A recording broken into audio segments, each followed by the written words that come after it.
Bonjour mes amis, bienvenue dans cette nouvelle vidéo de Café du Dimanche que j'enregistre dans un endroit qui est peut-être cher pour les anciens abonnés de la chaîne Minder Cash. C'est un endroit où j'ai fait mes premières vidéos YouTube. Voilà, c'est l'endroit historique. Dites-moi dans les commentaires si vous le reconnaissez. Il y a un petit peu de vent, malheureusement, je suis désolé pour la qualité de cette vidéo car je n'ai pas prévu de le faire pour être franc avec vous parce que j'étais parti pour un voyage ce week-end, je n'étais pas très disponible, mais vu la situation sur le marché, je me suis senti obligé de la faire quand même. Je pense que vous avez beaucoup de questions, je pense que vous voulez avoir un update par rapport à l'évolution des marchés. Nous avons vécu un véritable crack, c'est même plus qu'un crack, je dirais, je ne sais pas comment appeler ça. Depuis l'annonce des nouveaux tarifs de Donald Trump, les marchés, donc tous les indices, est en train de chuter de manière vertigineuse, quelque chose que on n'a pas vu depuis la crise de Covid. Donc voilà, donc je fais cette vidéo, j'espère que ça mérite un like. J'ai trouvé un petit moment pendant ce week-end super chargé avec des vols, avec des voyages. J'ai quand même la responsabilité par rapport à vous, par rapport aux abonnés Minder Cash, et voilà cette vidéo. Donc globalement, dans cette vidéo, nous allons parler de quoi? Des indices, qu'est-ce qui s'est passé, des perspectives. Je vais vous parler rapidement de la stratégie que moi j'implémente actuellement et ce que je pense par rapport au discours et les annonces de Donald Trump, mais aussi de Jerome Powell de la Réserve fédérale. C'est très important, cette nouvelle peut-être on a pu rater, vu qu'on était plus concentré sur les graphiques qui chutaient tous les jours de 5-6%. Et on a pu rater des choses qui sont importantes. Voilà, donc je vais commencer, j'essaie d'être bref. Je commence par S&P 500. Cette vidéo, ce n'est pas pour frimer, mes amis, mais vous savez que depuis un certain temps, je présente les modèles et les hautes. Je travaille également sur une formation sur l'analyse technique qui est largement basée sur les vagues et les hautes. Et cette chute, elle a été anticipée. Il y a littéralement 7-8 jours, je vous disais qu'à partir de points de 5830 points sur S&P 500, nous devrions normalement avoir une chute. C'est un point près, les marchés ont commencé à chuter. Évidemment, j'avais des positions short, des positions très très grosses. Donc pour moi, c'était une excellente semaine, peut-être une des meilleures semaines depuis que je suis en bourse. C'est vrai que c'est difficile de shorter les marchés, c'est très difficile de timer les marchés. Mais ce modèle technique, effectivement, il permet d'avoir des statistiques plus que satisfaisantes quand vous voulez faire du trading. Je ne veux pas m'éloigner trop du sujet principal parce que le trading, la théorie, c'est intéressant, mais aujourd'hui il y a la réalité. La réalité est telle que les marchés ne cessent pas de chuter et on a atteint en quelques jours littéralement le niveau cible que j'ai indiqué dans la dernière vidéo de Café de Dimanche. Oui, tout à fait récent. Je vous disais le niveau de 5200 points, ça sera le premier objectif pour S&P 500. Je ne croyais pas qu'on y sera dans une semaine déjà, mais on est déjà même en dessous de 5200 points. Donc franchement, quelque chose d'absolument incroyable qui se passe actuellement sur les marchés depuis les annonces des tarifs. La suite, quelle pourrait être la suite pour S&P 500? Comme je vous ai déjà dit également dans cette vidéo de Café Dimanche, que j'ai annoncé cet objectif de 5200 points dans un contexte d'analyse de notre broker qui a anticipé une chute de S&P 500 jusqu'à 4200 points. Je disais que moi je ne vois pas au jour actuel d'argument fiable pour justifier une telle chute parce que ça représentait une chute de plus de 30%. Je disais que probablement les marchés devraient s'arrêter dans la zone de 5000-5200. On y est, on verra qui aura raison. Mais maintenant, je ne prends plus de paris. J'ai déjà pris assez de paris dans ce dernier temps. J'ai parié sur le rebond technique dans le cadre d'une correction baissière en zigzag de S&P 500. J'en ai profité avec une très grosse position. Après, j'ai parié sur la chute dans la vague C dans laquelle nous sommes actuellement. Vous savez, donc dans l'analyse technique des vagues et les hautes, la chute se produit sous une forme souvent des zigzags, donc c'est ABC. Donc B, c'est une vague de correctionnelle, donc vague de hausse dans un cycle baissier. Et la vague C, c'est la finale vague d'une grosse correction. Généralement, c'est la vague la plus longue de cette correction. Le problème, c'est que je ne peux plus prendre de paris par rapport à cette vague C, car de mon expérience, il est extrêmement difficile d'anticiper le plus bas. C'est comme essayer d'attraper le couteau qui tombe. Après, on peut envisager tout un tas de mécanismes et outils techniques qu'on peut utiliser afin d'essayer d'anticiper ce plus bas. Mais vous savez, il y a beaucoup de personnes qui se sont déjà fait faillite en essayant de chercher le plus bas. Déjà, j'ai largement profité de cette chute et du rebond également qui a précédé cette chute, que pour le moment, je préfère de reprendre ma posture d'un investisseur. Comme je vous disais déjà que sur les marchés, il y a plusieurs professions. Et la profession d'un investisseur, le métier d'investisseur, le métier de trader, ce n'est pas du tout la même chose. Donc quand les marchés chutent, quand les marchés sont au plus haut, c'est très difficile d'investir car les primes de risque sont vraiment pas suffisantes. Par exemple, acheter les actions américaines quand les S&P étaient au-delà de 6000 points, mais franchement, ça peut valoir le coup, mais c'est extrêmement risqué. Vous devez être conscient que vous prenez des risques énormes. Donc dans ces configurations, je préfère d'être trader, beaucoup plus court terme. Et maintenant, quand ça a chuté, on peut revenir dans l'esprit investisseur.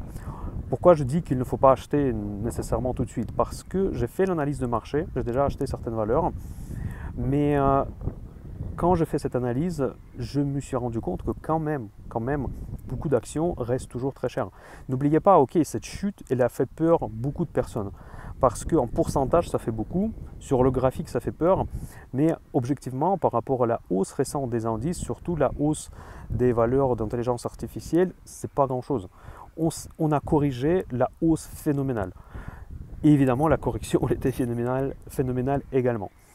Et après aussi les fondements de cette correction, je vais en parler juste après, ne sont pas suffisamment fiables. Bon, allez, je vais te parler tout de suite, comme ça sera fait.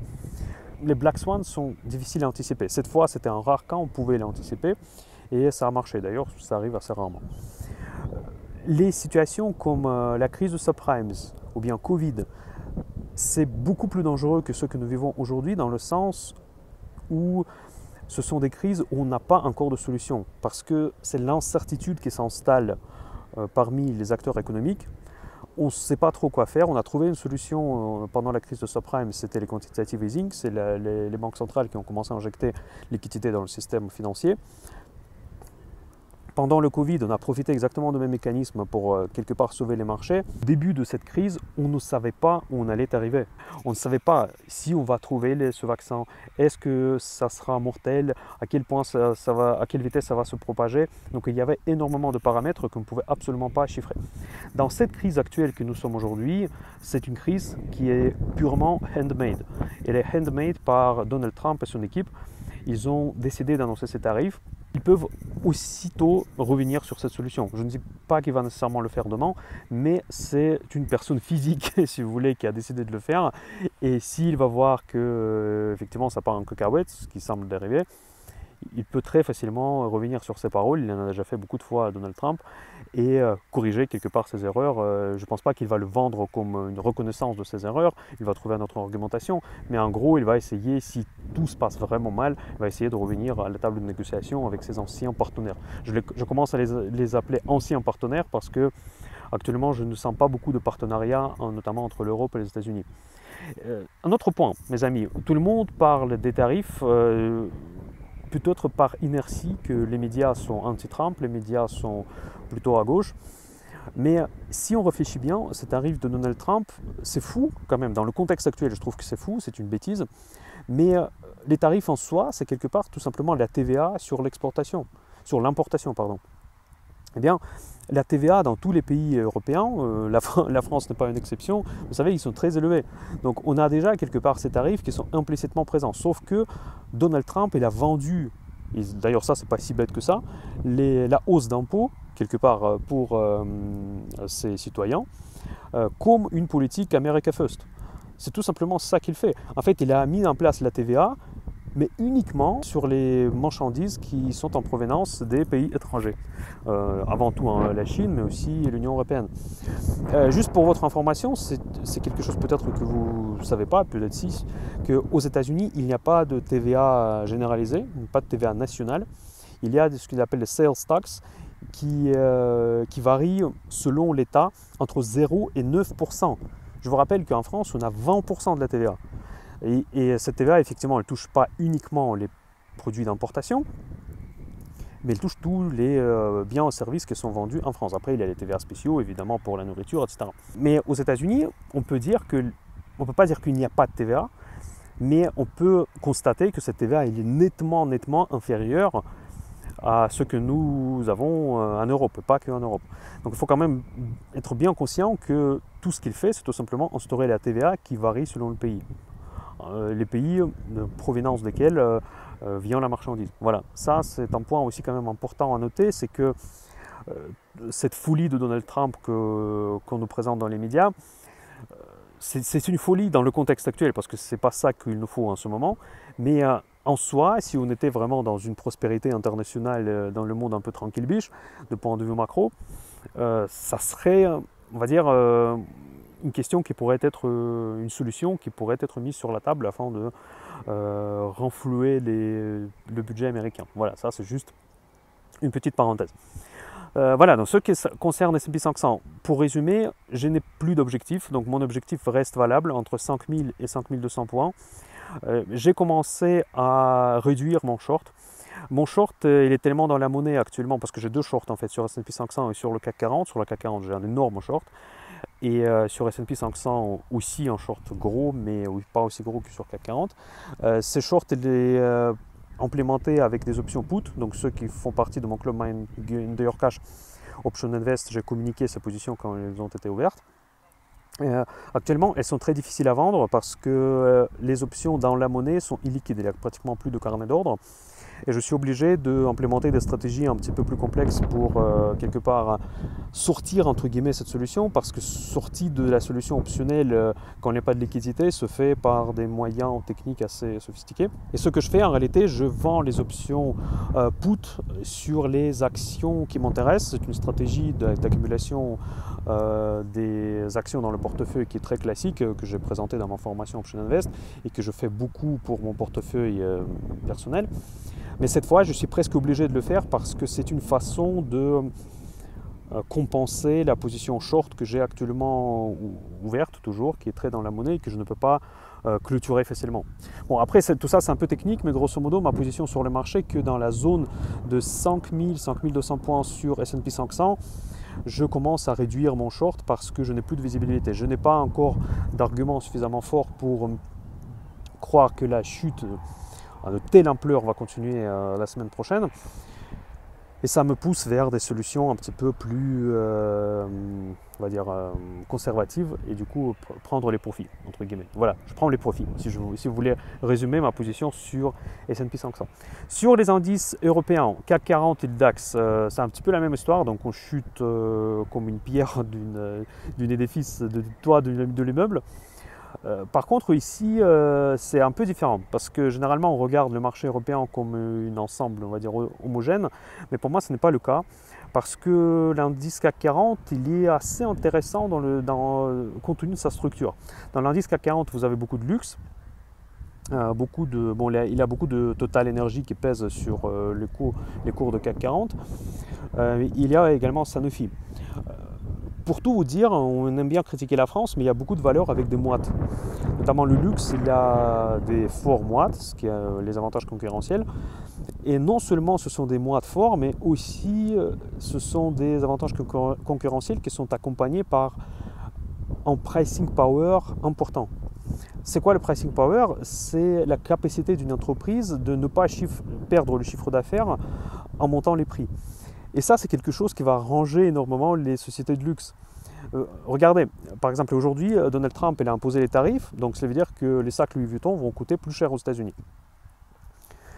Et les ventes de LVMH aux États-Unis vont sans doute souffrir à cause de cette augmentation des prix réels pour le consommateur final, mais ils vont souffrir moins que pour d'autres produits qui n'ont pas ce pricing power.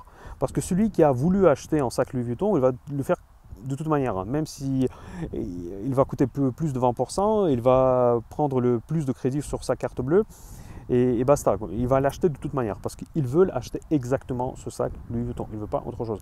C'est encore plus vrai pour Hermès, c'est beaucoup moins vrai pour Kering, parce que pour moi c'est pas vraiment du luxe. Sanofi, encore une fois, c'est une pharma, donc c'est un secteur défensif.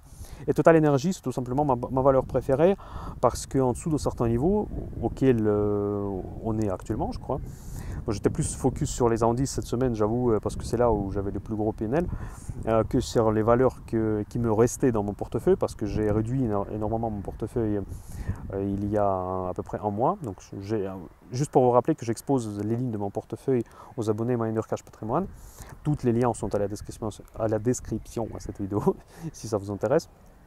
J'ai 2 clubs, donc Club Option Invest où je fais des stratégies spéculatives, et il y a une formation sur les options, mais également le Club Miner Cash Patrimoine où je présente tout simplement mon portefeuille à long terme. Voilà, c'est comme ça que je fonctionne. J'ai 2 produits actuellement, et il y aura un 3e cette année qui va concerner l'analyse technique, et notamment comment utiliser les modèles Elliott, parce que c'est pas évident. Franchement, ça peut paraître très simple, mais il y a énormément de choses à prendre en compte pour vraiment correctement dessiner toutes ces vagues. Bref, actuellement, voilà, donc ça c'est ma posture par rapport au CAC 40 qui est plutôt positive, vous savez, donc je vais donner un petit peu peut-être d'optimisme à ceux qui ont perdu de l'argent cette semaine.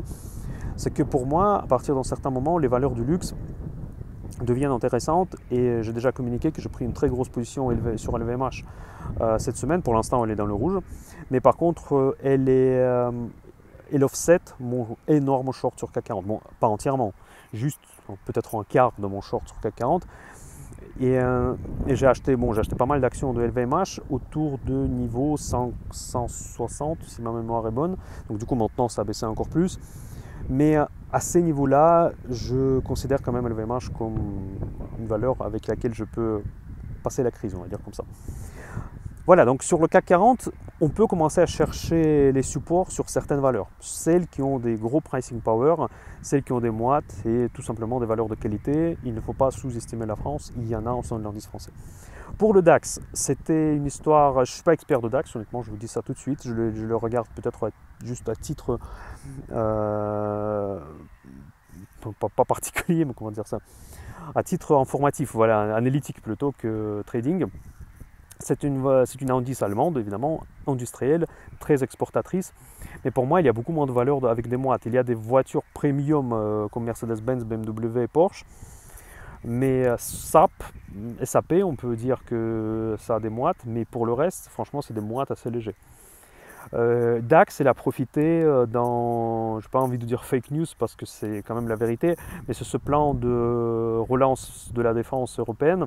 C'est quelque chose que j'ai déjà évoqué à plusieurs reprises dans ma précédente vidéo. Je suis très sceptique par rapport à ce plan. D'ailleurs, on a déjà oublié, on a déjà effacé tous les effets positifs boursiers de ce plan.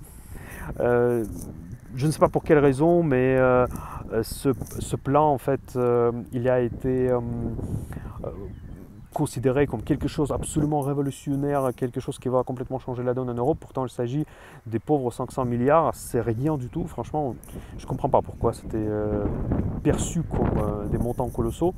Ce n'est pas du tout colossal, surtout compte tenu des enjeux. Mais en tout cas, j'en ai déjà parlé. Si ça vous intéresse mon avis par rapport à ça, j'en ai parlé largement dans mes précédentes vidéos. Et du coup, DAX, il a profité de cette survalorisation en quelque sorte suite à ces plans qui sont lancés au niveau de l'Allemagne et puis au niveau européen, notamment aussi la valeur Rheinmetall qui a beaucoup contribué dans la hausse du DAX. Et actuellement, le DAX il risque de payer très cher justement cette survalorisation car son potentiel de baisse me paraît quand même énorme.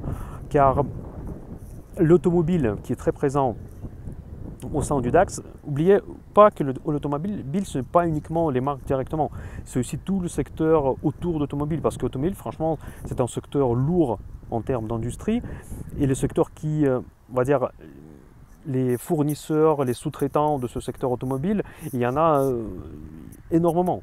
Et donc forcément, eux vont tous souffrir avec la perte des marges opérationnelles qui vont subir les marques allemandes.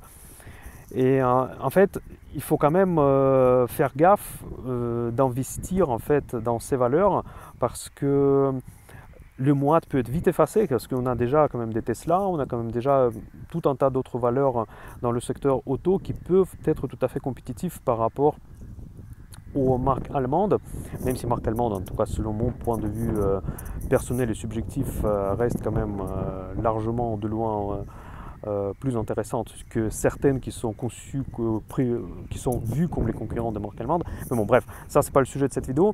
Mais en tout cas, pour moi, l'indice DAX il est beaucoup plus vulnérable que l'indice français. Donc faites attention, justement, si vous investissez dans cet indice, car on a cassé quand même la ligne du trend de long terme qui se trouvait avant 2000 points. On a essayé plusieurs reprises de la casser. Finalement, la cassure elle était brutale. Et dès qu'on l'a cassé, tout de suite, l'écart entre le CAC 40 et il s'est écarté. Donc le CAC 40 chutait légèrement moins que le DAX. Donc, mais globalement, ils sont en ligne. Aujourd'hui, ils sont plus ou moins en ligne. Avant, DAX, il était vu comme plus défensif, quand il était vu comme un indice qui profitait justement de ces fameux plans de relance. Bref, voilà, ça c'est mon point de vue par rapport au marché, par rapport à ce qui peut se passer la semaine prochaine. J'ai pas forcément d'avis parce que le marché il est très émotionnel. Le VIX il est atteint des niveaux stratosphériques qu'on ne pouvait même pas s'imaginer il y a encore quelques semaines. Et on va voir, on va réagir maintenant sur toutes les annonces de J.D. Vance qui va parler ce week-end. D'ailleurs, j'ai oublié de vous parler de la Fed, c'est super important mes amis parce qu'on a failli presque l'oublier. Jerome Powell s'est prononcé, il a dit qu'avec les tarifs qui ont été annoncés et qui s'avèrent plus élevés qu'attendu, franchement ça c'est un énorme lol. Franchement, je ne sais pas quoi dire, l'amateurisme actuellement de l'administration de Trump, c'est incroyable. C'est que le président de la première banque centrale du monde, et notamment le premier financier des États-Unis, du budget américain, parce que c'est eux en gros qui font la pluie et le beau temps sur les marchés et dans la finance américaine, n'était pas au courant des tarifs qui seront annoncés par Donald Trump. Il était surpris, Powell. Ça, c'est déjà ouf. Je trouve, franchement, dites-moi dans les commentaires ce que vous en pensez. Je trouvais ça absolument fou. Eh bien, il n'était pas apparemment au courant. Il a dit qu'avec des tarifs comme ça, on risque de glisser dans une période d'une inflation sans croissance. Et ce terme s'appelle l'inflation sans croissance, s'appelle la stagflation. C'est quelque chose de quoi je parle sur ma chaîne depuis, je crois, 2 ans, qu'on peut, dans un scénario pire de pire, glisser dans la stagflation. Quand il y aura de l'inflation structurelle, et on ne va pas pouvoir l'arrêter parce qu'il n'y a pas de croissance du tout. On est en récession. Et c'est là où on est en train de glisser avec les tarifs de Donald Trump. Bon, bref, j'espère que ce n'est que sa stratégie, c'est que du bluff. Mais pour l'instant, sa politique me paraît complètement absurde, en tout cas du point de vue économique. L'absurdité de ses décisions sont évidentes. Bref, voilà. Le discours de Donald Trump, de Powell, pardon, excusez-moi, était contradictoire par rapport au discours de Donald Trump. Et le président américain, il a répondu immédiatement, il a dit qu'il faut que Powell arrête de jouer à la politique. Ça c'est rigolo, encore une fois, c'est qui joue dans la politique, c'est clairement pas Jerome Powell cette fois. Et il a commencé à mettre la pression pour que Jerome Powell baisse les taux. Cela veut dire que Donald Trump, il veut que Jerome Powell corrige quelque part ses bêtises. Et en plus, Donald Trump, il a aussi eu une discussion, comme il a dit, constructive discussion avec Vietnam.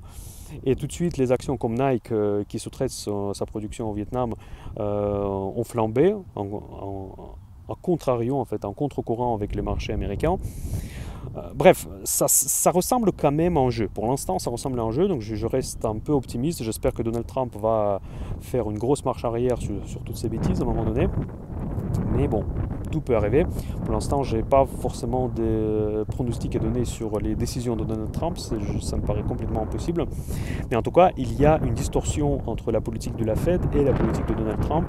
Ils ne sont pas coordonnés, ce qui est absolument incroyable. Franchement, incroyable pour la première économie mondiale. Mais c'est le cas. Et si Trump garde ses tarifs et si rien d'autre ne change, dans ce cas-là, on risque de glisser effectivement dans la stagflation et la situation risque de devenir très très grave. Mais j'espère qu'il y a quand même des adultes dans la chambre, comme on dit, et quelqu'un expliquera à Donald Trump que ce ne sont pas forcément des choses à faire. Voilà mes amis, excusez-moi encore une fois pour cette vidéo de mauvaise qualité parce qu'il y a beaucoup de vent, il n'y a pas de matériel habituel, mais je fais au mieux, donc j'espère que ça mérite un petit like, un partage de cette vidéo avec vos amis qui s'intéressent à la bourse et à la finance. Et on se tient au courant sur ma chaîne Telegram ou bien dans les commentaires pour cette vidéo sur la chaîne YouTube Minder Cash. Allez, Minder Cash et bon dimanche.